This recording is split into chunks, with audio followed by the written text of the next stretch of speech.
my, you don't look it at all. Thank you. I think it was all that running around in the hills. What is your first name? Rudy. Rudy Geri. My nickname was Tony. Tony, okay. That was something that I got attached to me when I was in high school. Uh-huh. We had a fellow who later in life became an attorney, and his nickname for me was Tony Magneto. And he added, Tony Magneto, the spark of Meridian High. I was going to say, you must have been a live wire. Yeah. Well, can you tell us a little bit about 1931 and on, what lookouts you were on, and were they Forest Service or what? Just kind of give us a rundown on them, if you would. My lookout life was all U.S. Forest Service. Okay, good. And the greater part of it was on the Glacier District of the Mount Baker Forest. Okay. It was Mount Baker Forest at that time, but now it's Mount Baker Snoqualmie. Right. Yeah. And which lookout did you go up on first? First lookout that I went on was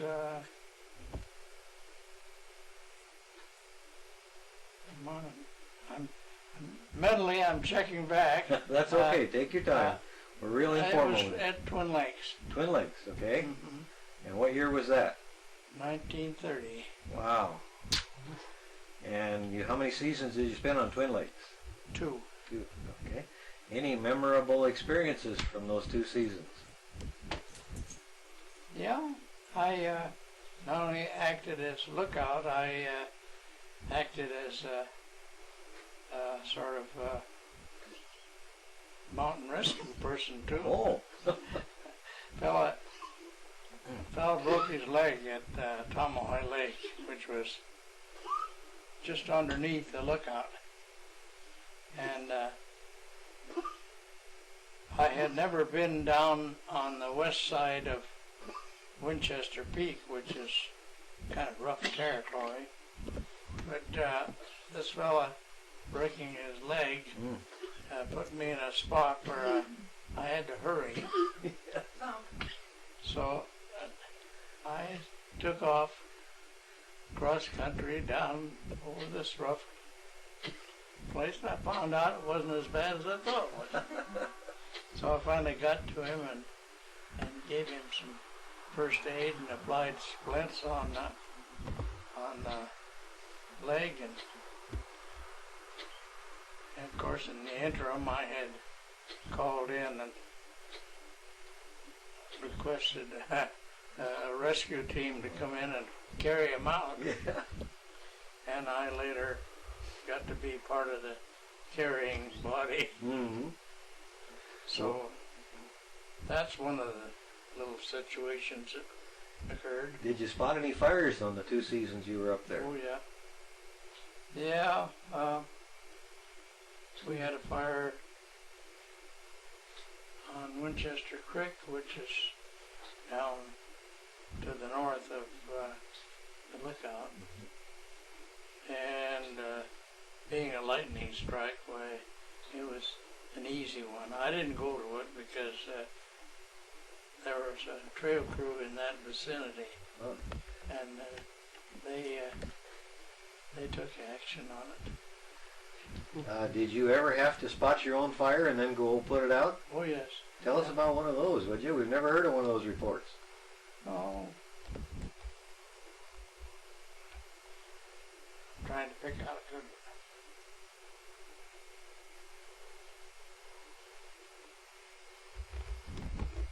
one. Look at this.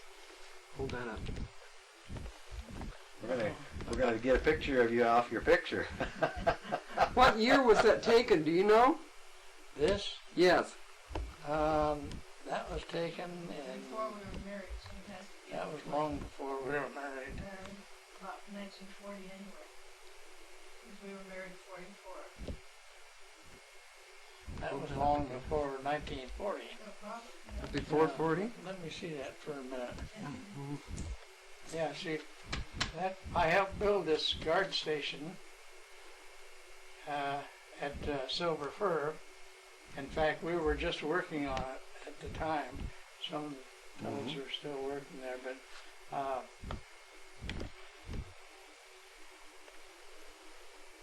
19. Well, it'll come to me in a minute. 1933, I think it was. Okay. 33. Yeah. And, But anyway, and where was that Silver Creek located? What? Silver Fir. Silver Fir. Located at Shuckson on the highway. Okay. Well, getting back to your question, I think I went to one fire from Winchester Peak at Twin Lakes. And we, I don't know why, but we always called it Twin Lakes Lookout. And the proper name of it was Winchester Peak? It was, I was on Winchester Peak. Okay. So you had a pack board, an old pack board with a Pulaski and Yeah, pack sack and Yeah, a canteen and one of the super light ones. oh, good for Believe you. you me, it was super light. I weighed at the time about 129, I think, something like that. Oh my. But anyway, I kept the pack light. You can do that when you know your capabilities and you know what your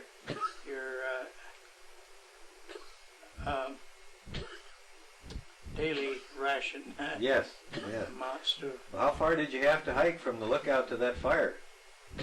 Oh, it was just a short run. It was down over the hill from Winchester Peak. And they didn't care too much to send our lookout firemen out to fires because when they did, they either had to replace them with somebody from among civilized people, and that meant training somebody, Yeah. or leaving it unattended. But this one was about 2.5 miles away, and I went to it, and it was in an alpine meadow, so it really wasn't a big job. And I carried enough water to drown it out. There was a little tarn nearby, and so I drowned it out and went back to lookout. And this is really, we're supposed to stay with them, 24 hours. And this is really a violation of the code, but I was within reach of it, so. Can you tell us much about the lookout building itself? Was there a ground house? Were you on a tower? What? There was nothing. Oh. I had a tent between Twin Lakes, just a strategic spot. There was no trail to the lookout proper, and I just kind of had to pick my way up the mountainside. When you got to the top of the mountain, what did you have up there? A compass Is that in it? my hand. There was no stump that you could put a fire finder on? Or Nothing. you did it all by hand then? Yeah. It was really rough to spot fires and then be accurate on it. But there really wasn't too much need for accuracy because we had enough lookouts around there that we could get cross shots and pin stuff down. Well, how often did you go up on top of the peak and look around? Once daily. Once a day. Yeah, we had a central dispatcher at that time at Sauk Ranger Station. That was in the center of the forest. And he expected us to be on the lookouts by 8 o'clock.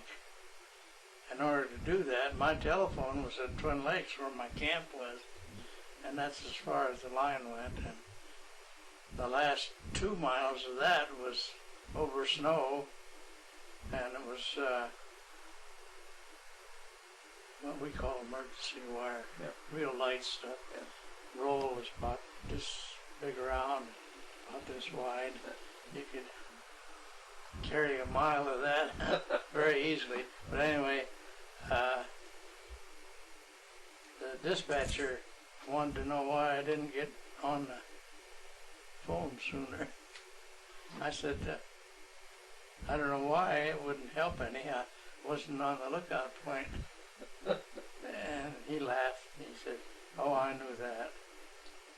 And the dispatcher at that time was C.C. McGuire, who was an old-timer. He'd been dispatching for several years.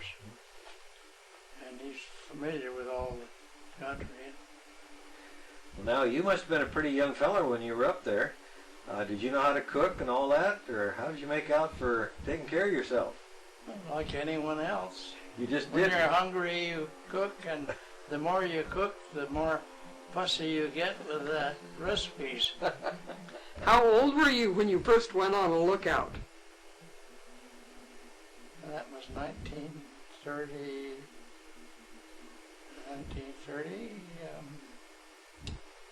Let me do a little figuring here.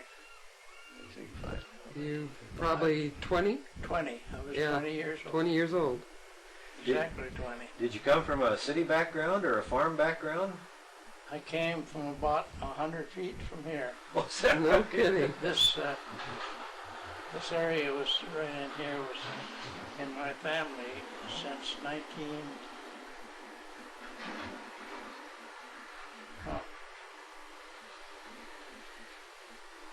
since 98 anyway. Mm-hmm. Oh, 1898, 1898. Okay. So you're a pioneer family here then, aren't you? more or less. Yeah. Oh, that's great. Well, after you did Winchester, what other lookouts were you associated with?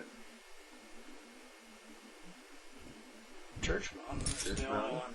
Okay. Although I did occupy Goat Mountain a couple of times prior to the actual season.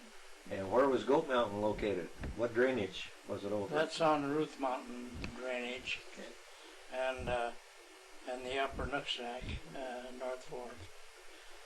So it was territory that I knew the country, and as much as I was a resident there and working early in the year, why they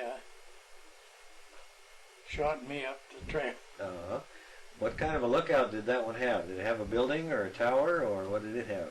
At the time when I was there, it was unmanned, no building. Uh-huh. It was just a lookout vantage point. Was there a phone line to it?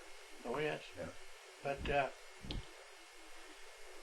the lookout was built by the CCCs, and so it rose in the short time after I was there. Yeah. So they got to use some of my readings that I had taken from there. It's some value to having an experienced Oh, yes. person occupy a point. How many years did you do on that one? Well, Goat Mountain wasn't one of my Oh, It's early permanent season. points. oh, yeah. I just was up there as a ELO, we called them in those days, emergency lookout. Oh, And I occupied it as long as there was some risk of lightning smoke showing up, and sometimes there wasn't any, but I was up there several times.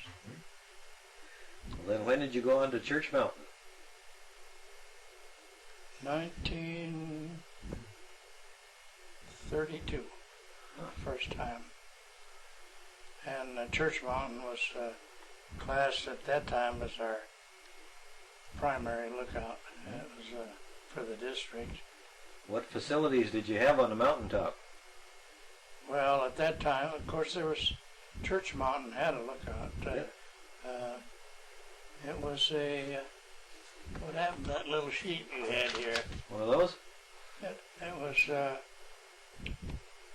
practically only it didn't have the framework underneath here. It was right on the rock. Right on the rock, okay. So you had a small house like that was just cabled down to the rocks. Right. Okay. And that's one of the jobs that I disliked, because you only had about this much walking space around the house, and you had to get out there and lower those shutters, Yes. or raise them. Yes. In my case, to occupy it, and they were heavier shutters than this little baby has. This one is one of the ELO type. Yeah, it's a small one. Yeah. You probably, that's what they call an L4 house. You probably had an L6, which is twice the square footage and twice the amount of windows. With a cupola on top. Oh, we had a cubicle on top? Yeah. Uh-huh. Okay. It was, I've forgotten what they call that type. But anyway, it was a pretty good type of And lookout. you actually you lived in the bottom part of it and got up in the cupola for your observation. The Okay. firefinder was upstairs, Uh-huh. and I could get upstairs in about one jump. And how many years did you spend on Church Mountain? Let's see. I had 9 years as a lookout, so 7 years. Okay. And in that time, did you turn in any pretty good fires? Well, it all depends what you call a good one. I mean, one that was really burning, putting up a lot of smoke. Well,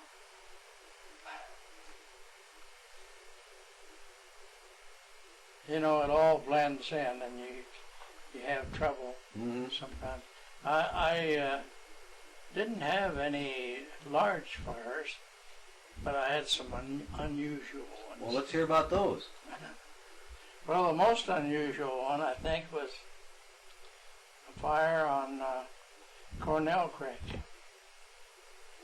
And I reported it, but I had some qualms as to whether it was a lightning strike or whether I was seeing things. But I reported it anyway, to be on the safe side. Found out later that there were a couple of timber cruisers, and they were camped there, and that was their campfire that I was reporting. And that's why it didn't show up all the time. Yeah. But that was a distance of about 4.5 miles. And when you can do that, you're keeping a pretty good eye on it.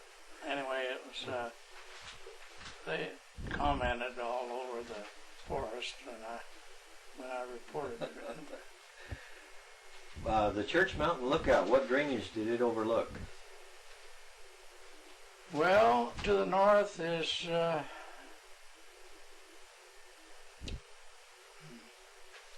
memory fails you,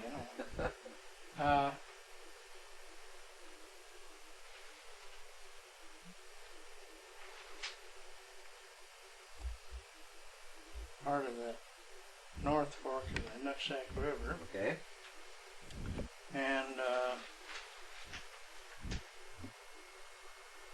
to the south is the Nooksack River, North Fork of the Nooksack River proper. And how did you get to that lookout? Did you have to hike or ride horse, or how did you get there? That was 4.5, about 5.5 miles. Hiking? Hiking, yeah. Huh? That's the only way. Where did you get water? Well, mostly it was rainwater, snow water. There there's a large snowbank on the north side. Stayed most of the summer? Stayed most of the summer. And late in the summer, sometimes it got kind of catch as catch can. I'd have to take a tarp down and cover the snowbank so it stayed there. Were there some other lookouts in the area that you could talk to? Oh yes, I as a primary lookout, and an old timer around there, every summer we'd get a new lookout on Winchester and on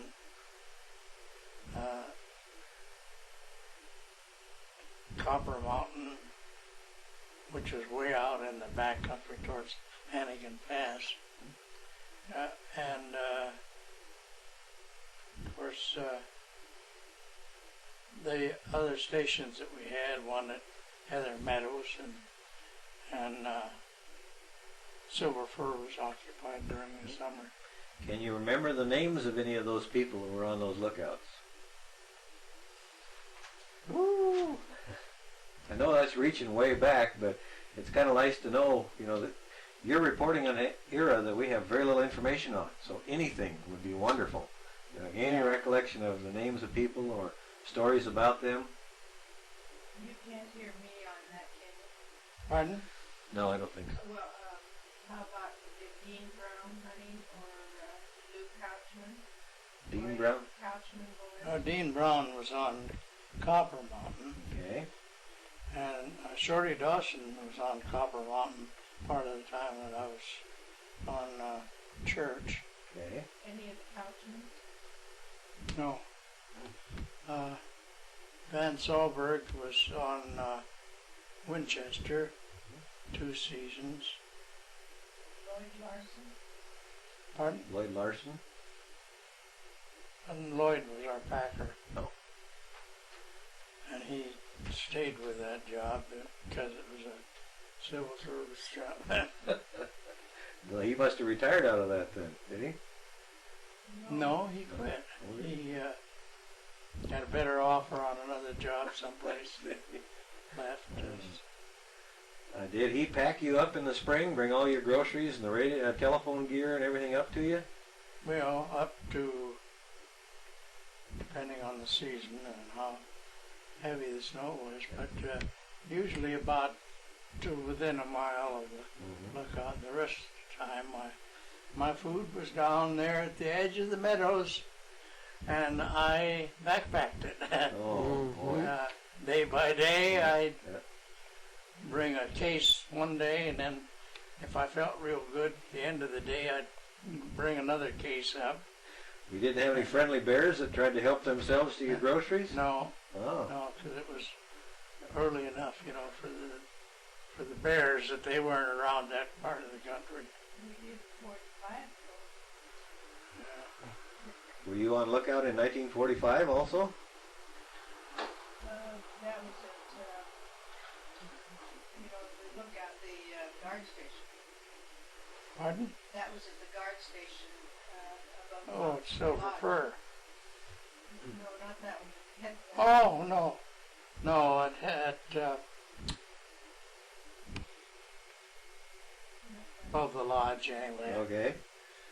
So you worked a guard station also? Austin Pass. Austin Pass. Austin Pass Guard Station. Uh-huh. I, after leaving lookout work, I went to Silver Fir as a guard. Were you And a gate guard or a patrolman, or what did you do? Well, it was a combination of everything. You were a senior man, so you usually had one or two young fellows new to the district, and you'd help break them in on trail work and other maintenance work. Yeah. And at Silver Fir, it was largely maintenance of campgrounds on the Mount Baker Highway. I see. Okay. And Austin Pass was largely a situation where you made contact with tourists Mm-hmm. that came in and wanted information about this and that. Did you ever have any interesting experiences with wildlife while you were either at the guard station or on the lookout? Well, yeah. One of the most interesting, I don't think anybody'd ever believe me, did we were at Hannigan Pass. There were 4 of us there working trail, and it was early in the season. And we, as customarily, the packer carried us in, and our supplies are sitting alongside the lean-to where we were sleeping. And anyway, we chased a bear away once early in the evening, and later on in the evening, I heard noises out there, and I said Lloyd Larson was one of my buddies, and he was the packer, incidentally. And I said, Lloyd, that bear's back again. Lloyd carried a 38, and it was necessary for him because he had animals that he had to take care of. Sometimes he had to put one out of its misery. But he said, I might pick him with a shot and see how fast he can run. And so we arranged, before we ever moved out of our sleeping bags, that I would take my flashlight and use it to light the scene, and he was to be ready to shoot. Well, we simultaneously got out of our sleeping bag, and I turned on the flashlight, and here's a bear walking down, 2-legged, walking down the trail with a case of canned goods in his arms. Kidding. People wouldn't believe that. That's fabulous. But that's actually the way it was.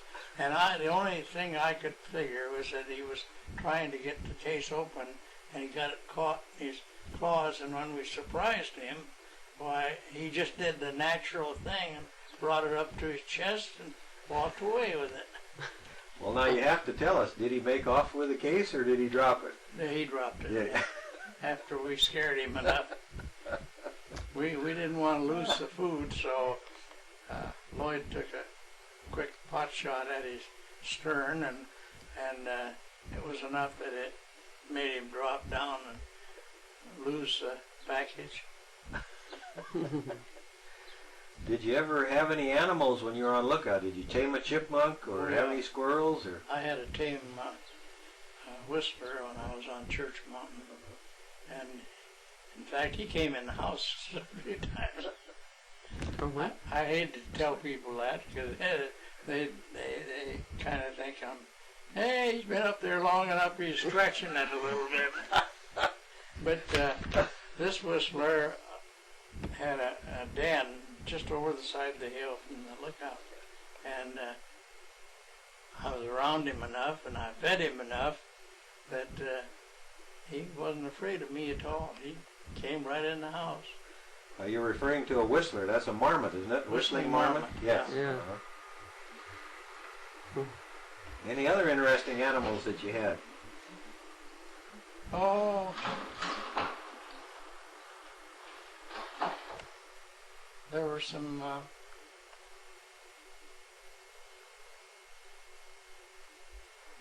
the usual squirrels, of course, and You ever see any deer up there? rock squirrels.